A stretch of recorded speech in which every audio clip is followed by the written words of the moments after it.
local variable that will receive anything from that function. So let's just do that here. So write file synchronous, provide the path, provide the data, and let's say we do nothing else. Let's see what will happen. So let's run this. What do we get? Let's look at this. Okay, so it's writing the data to a file. So the data we're writing is this is written from a string. Right, so that's what's going on. Now the flag is W by default. Now let's say you wanted to actually, let's run this again and see what happens. So we ran this twice and we still got just one string in here. Okay, which means that we're not appending, we're actually replacing the file entirely. Okay, so now let's say you wanted to append. You can provide the flag for appending. Okay, so now let's run this function, and as you can see here, the data is being added at the end of the file. Alright, another thing I want to show is that this can also be a buffer. Alright, so I'm changing this to the buffer we've got here. Let's run this again. Now you can see that it's telling us this is written from a buffer. Let's run that again. You can see that's what we got right here.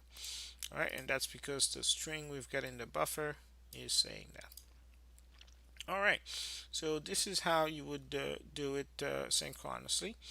Not much of a difference compared to asynchronously. The difference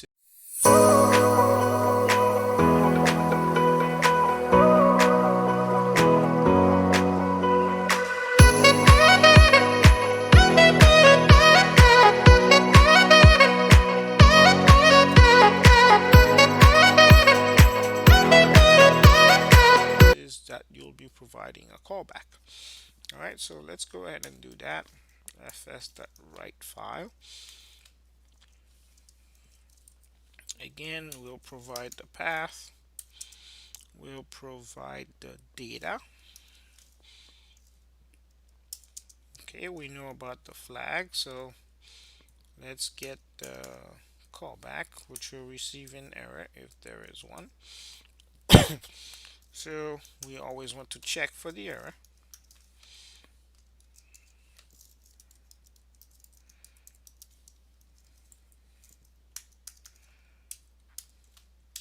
Okay, for the message. And if there is no error, we can say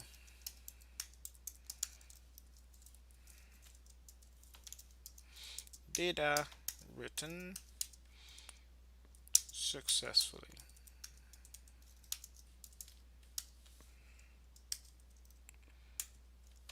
Okay, so let's go ahead and run that. It's telling us that the data was written successfully. Now let's look at it. You can see again, you are completely replacing the file because your flag by default is W. Now let's change that. Let's see if that will work for us.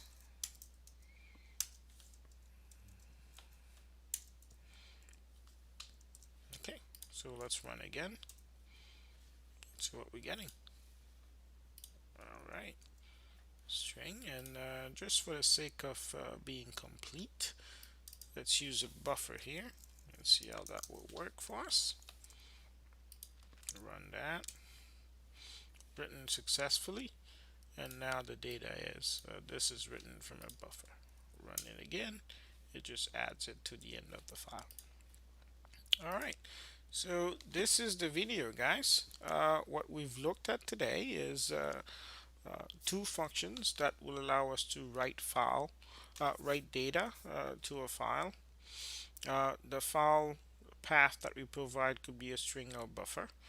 The data could be a string or buffer, and the options could be a string. If it is a string, it's specifying the encoding.